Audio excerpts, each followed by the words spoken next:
മാതൃഭൂമി പത്രത്തിന്റെ ഒന്നാം പേജ് കണ്ടോ നാട്ടുകാരെ? ജീൻസും ടീഷർട്ടും ധരിച്ച രാഹുൽ ഗാന്ധി സഭയിൽ വില്ലേന്തുന്ന ചിത്രം. മാതൃഭൂമിക്ക് നന്ദിയുണ്ടത്രേ രാഹുലിനോട്. എന്തിന്?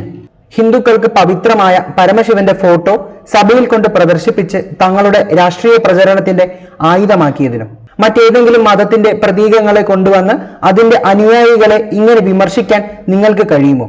ഹിന്ദുക്കൾ പരിപാവനമായി കരുതുന്ന രാമജന്മഭൂമിയായ അയോധ്യയിൽ ക്ഷേത്രം പണിതപ്പോൾ അതിന്റെ പ്രാണപ്രതിഷ്ഠാ ചടങ്ങിൽ പങ്കെടുക്കേണ്ടെന്ന് തീരുമാനിച്ച പാർട്ടിയല്ലേ കോൺഗ്രസ്?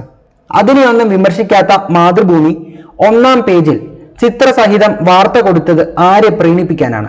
ഈ പത്രം ഇന്ത്യൻ സ്വാതന്ത്ര്യ സമരത്തിന്റെ ഭാഗമായ പത്രമല്ലേ?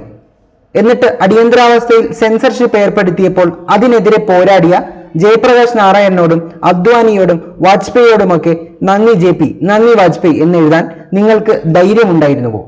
സർക്കാർ ജീവനക്കാരെ പോളിംഗ് ഏജന്റാക്കി റായ്ബറേലിയിൽ തിരഞ്ഞെടുപ്പ് അട്ടിമറിച്ച ഇന്ദിരാഗാന്ധിക്കെതിരെ കേസ് നടത്തി ജയിച്ച രാജ്നാരായണനോട് നന്ദി രാജ്നാരായൺ എന്ന് നിങ്ങൾ എഴുതിയിരുന്നുവോ?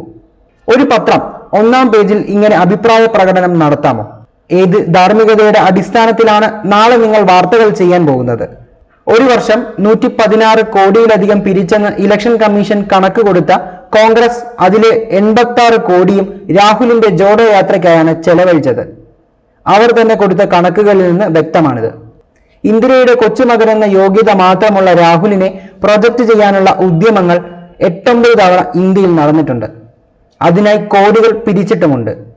ആ വകയിൽ വല്ലതും തടഞ്ഞിട്ടാണോ ഈ പത്രത്തിന്റെ അമിതമായ കോൺഗ്രസ് വിധേയത്വം?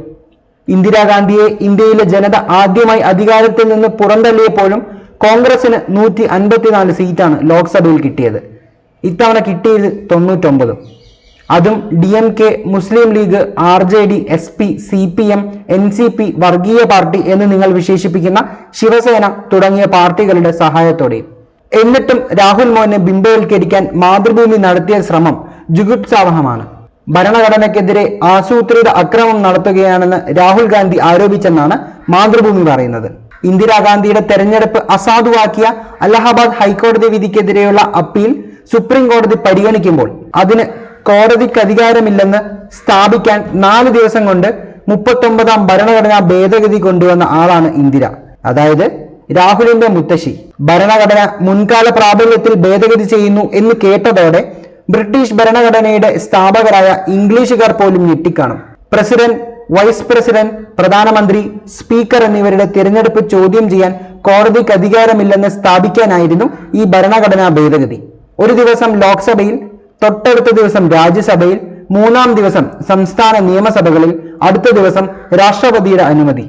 ഇതായിരുന്നു വന്ദേ ഭാരതിനേക്കാൾ വേഗതയിൽ കുതിച്ച 39ാം ഭരണഘടനാ ഭേദഗതിയുടെ പൂക്ക്. ഇനി മാതൃഭൂമി പുകഴ്ത്തുന്ന രാഹുൽ മോന്റെ ഇളയച്ചനായിരുന്നു സഞ്ജയ് ഗാന്ധി. വലിയ ജനാധിപത്യവാദിയായതുകൊണ്ട് യൂത്ത് കോൺഗ്രസ് പ്രസിഡന്റ് ആയിരുന്ന പ്രിയരഞ്ജൻ ദാസ് മുൻഷിയെ താഴെ ഇറക്കി തന്റെ സ്വന്തക്കാരിയായ അംബിക സോണിയെ യൂത്ത് കോൺഗ്രസ് പ്രസിഡന്റ് ആക്കിയ മഹാൻ. അദ്ദേഹം എന്താണ് ചെയ്തത്? ആയിരക്കണക്കിന് ചെറുപ്പക്കാരെ ഓരോ ഗ്രാമങ്ങളിലും വളഞ്ഞു പിടിച്ചു കൊണ്ടുപോയി നിർബന്ധ വന്ധ്യംകരണം നടത്തി.